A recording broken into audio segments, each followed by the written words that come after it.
प्रकार के दुष्कृत्य बतलाए हैं। दुष्कृति का मतलब है दुष्कृत करने वाले, दुष्कर्म करने वाले। दुष्कर्म का मतलब है पाप कर्म, सत्कर्म और दुष्कर्म। तो जो दुष्कर्म करते हैं दुष्कृति कहलाते हैं, जो सत्कर्म करते हैं वो सुकृति कहलाते हैं। तो 4 प्रकार के सुकृति का वर्णन अगले श्लोक में होगा, 4 प्रकार की दुष्कृतियों का वर्णन इस श्लोक में होगा। तो दुष्कृतियों में भी क्रम है, जो कम है फिर उससे ज़्यादा, फिर उससे ज़्यादा, फिर उससे ज़्यादा। तो 4 प्रकार के दुष्कृतियों में सबसे कम कौन है? मूढ़ा। ये कम है, ये विरोध नहीं करते, है ना। कम से कम अगर भजन नहीं करते हैं भगवान का तो दूसरों को तो नहीं रोकते और अपना उल्टा ज्ञान नहीं सिखाते, तो ये दुष्कृति हैं, पशु की तरह हैं। तो प्रभुपाद कहते हैं गधा, तो गधे की तरह हैं।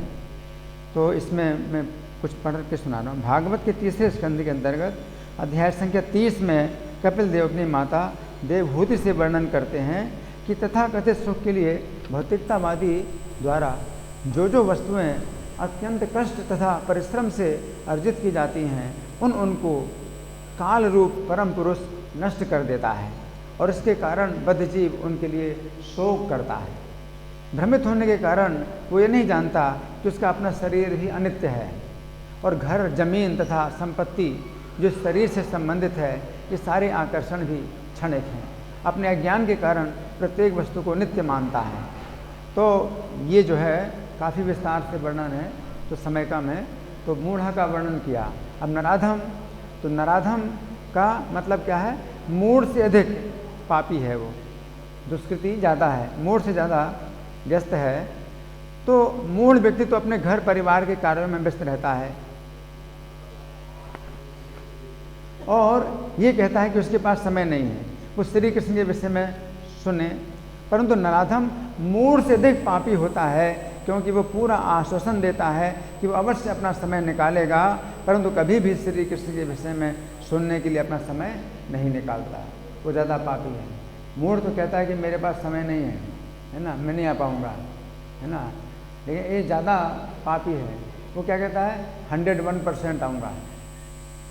इस श्लोक में प्रभुपाद जी समझा रहे हैं।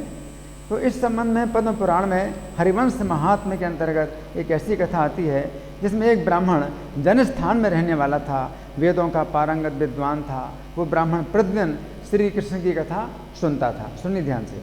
उसकी स्त्री बड़ी दुष्ट और कर्कशा थी। वो झूठ बोलने में बड़ी निपुण थी। चोरी चोरी धन इकट्ठा करके दही, दूध, शक्कर आदि खरीदकर एकांत में अकेली खाती थी। अपने पति को रूखा सूखा अन्न परोस दिया करती थी। उसके प्रति बड़े सज्जन, गुणवान, सर्वत्र सम्मानित थे। जिस समय उसके पति श्री कृष्ण की कथा सुनते थे उस समय वो वहाँ जाकर उनकी निंदा करने लगती थी। संसार में पैदा होकर जीवन निर्वाह के लिए उद्योग ना करने वाले आलसी, मतलब कथा के पीछे अपना धीरे धीरे निंदा करती थी, है ना। कुछ लोग सुने हैं लेकिन ज़्यादा लोग ना सुने। यहाँ सन्यासी की तरह कथा सुनने के लिए कैसे बैठे हो? तुम तो यहाँ आकर व्यास बन गए। अब मुझे बताओ कि मैं क्या करूँ? बच्चे मुझे भोजन के लिए प्रतिदिन तंग करते हैं, बताओ मैं उनके खाने के लिए क्या प्रबंध करूँ? मेरे घर में ना तो मुट्ठी भर अन्न है, ना वस्त्र है, ना धन ही है। मैं क्या करूँ? कहाँ जाऊँ? ना जाने पापी विधाता ने पूर्व काल में मेरा भाग्य कैसा लिख दिया। दुरात्मा ब्रह्मा ने मुझे ऐसा पति दिया जो मूर्ख, आलसी, दरिद्र और निष्ठुर है। इसका अपने कुटुंब के प्रति तनिक भी स्नेह नहीं है। ये सिर्फ कथा सुनने में ही लगा रहता है। इस पृथ्वी पर एकमात्र मैं ही ऐसी अभागिनी हूँ जो इस दरिद्र के घर में आ गई। तो यहाँ आकर मैंने कभी भरपेट भोजन भी नहीं किया। पति की कथा सुनते समय वो घर में अनाज आदि के रहते हुए भी वहाँ आकर इस प्रकार की मिथ्या बातें बोला करती थी। तो नराधम व्यक्ति की ऐसी स्थिति होती है। तो यहाँ पर श्री कृष्ण कह रहे हैं कि दूसरे प्रकार के पापी नराधम होते हैं जो मेरी शरण में नहीं लेते। अब तीसरे और ज़्यादा पापी हैं, वो कैसे हैं? माया हृत ज्ञान। नराधम से अधिक पापियों का वर्णन भगवान कर रहे हैं। नराधम तो श्री कृष्ण के संदेश यद्यपि नहीं सुनता है, परंतु वो श्री कृष्ण के संदेश में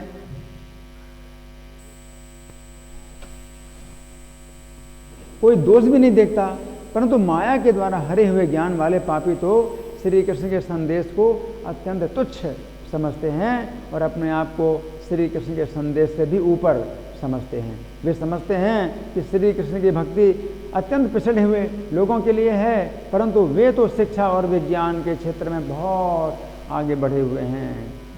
तो गीता में श्री कृष्ण ने प्रारंभिक ज्ञान दिया है कि जीव शरीर से भिन्न है और जीव का शरीर जन्म के साथ, जीव का शरीर के जन्म के साथ जन्म नहीं होता है, न ही जीव की शरीर के साथ मृत्यु होती है।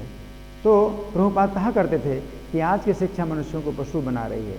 शिक्षा प्राप्त करने के बाद व्यक्ति शिक्षित पशु बन जाता है।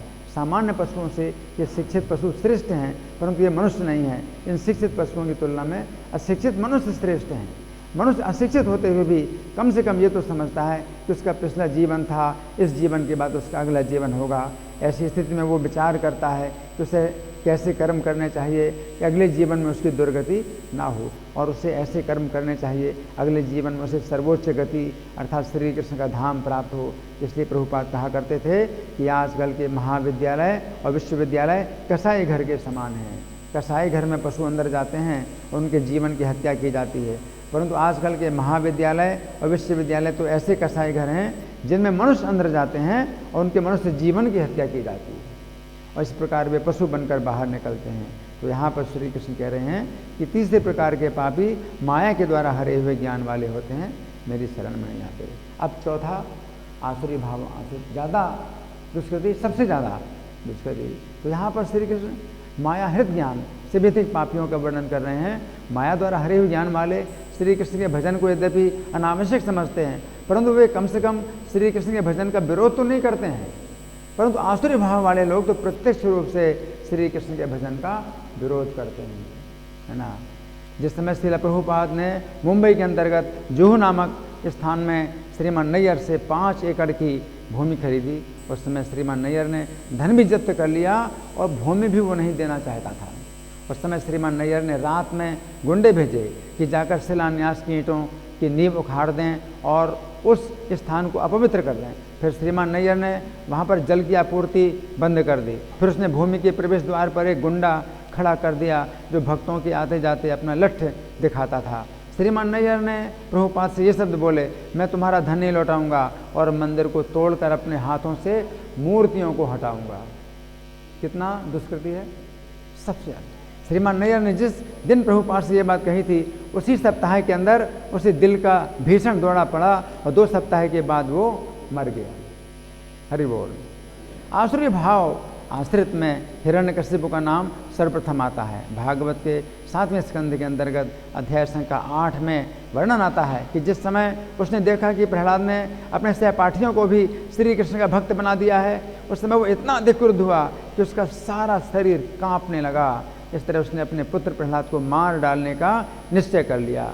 उसका पुत्र प्रहलाद शांत, विनम्र, भद्र था और हिरण्यकशिपु के समक्ष हाथ जोड़े खड़ा था। फिर भी हिरण्यकशिपु ने कटु शब्दों से उसे फटकारा, अरे उद्दंड, नीच, तू मेरी आज्ञा का उल्लंघन कर रहा है।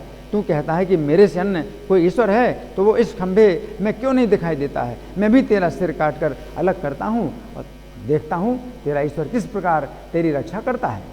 ऐसा कहकर हिरण्यकशिपु ने खंभे में अपनी मुष्टि का प्रहार किया। उस समय श्री कृष्ण ने खंभे के अंदर से नरसिंह देव के रूप में प्रकट होकर प्रहलाद की रक्षा की और हिरण्यकशिपु का विनाश किया। तो भागवत 7:6-24 में वर्णन आता है कि प्रहलाद ने अपने असुर मित्रों को शिक्षा दी कि वे अपना आसुरी भाव छोड़ दें और सभी जीवों में भक्ति जगाकर उन पर दया प्रदर्शित करें। प्रहलाद के चरण चिन्हों पर चलते हुए कृष्ण भावनामृत संघ के भक्तगण प्रत्येक व्यक्ति को कृष्ण भावनामृत के विज्ञान का उपदेश देते हैं। उपदेश देना और प्रचार करना श्री कृष्ण की सर्वोत्तम सेवा है। परंतु जो असुर कृष्ण भावनामृत को ग्रहण नहीं करते हैं, उन्हें दुर्गति प्राप्त होती है। गीता 16:19 में श्री कृष्ण कहते हैं कि जो लोग ईर्ष्यालु तथा क्रूर हैं और नराधम हैं, उन्हें निरंतर विभिन्न आसुर योनियों में डालता रहता हूँ। तो यहाँ पर ये 4 प्रकार के जो दुष्कृति बताए गए हैं वो एक से एक बढ़ कर के हैं। और जो भक्त होते हैं, हम लोग अगर सुनते हैं तो हमारे अंदर ये अगर कुछ हैं, दोष हैं, तो ये दूर हों। ये गीता सुनने का ये फल है।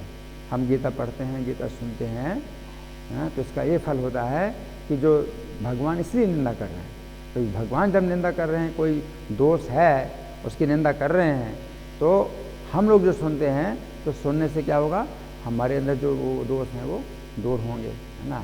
तो जो भक्त लोग होते हैं वो प्रचार करते हैं, सबसे बड़ी सेवा है प्रचार करना। इस समय पुस्तक वितरण का समय चल रहा है, आप पुस्तक वितरण करते हैं तो सबसे अच्छा प्रचार है। अगर आप नहीं बोल सकते जितना प्रभुपाद ने लिखा है, तो आप प्रभुपाद की पुस्तक अगर किसी के हाथ में पहुंचा देते हैं तो आपने पूरा संदेश दे दिया। धन्यवाद। ग्रंथराज श्रीमद् भगवद गीता की जय, श्रील प्रभुपाद की जय। हरे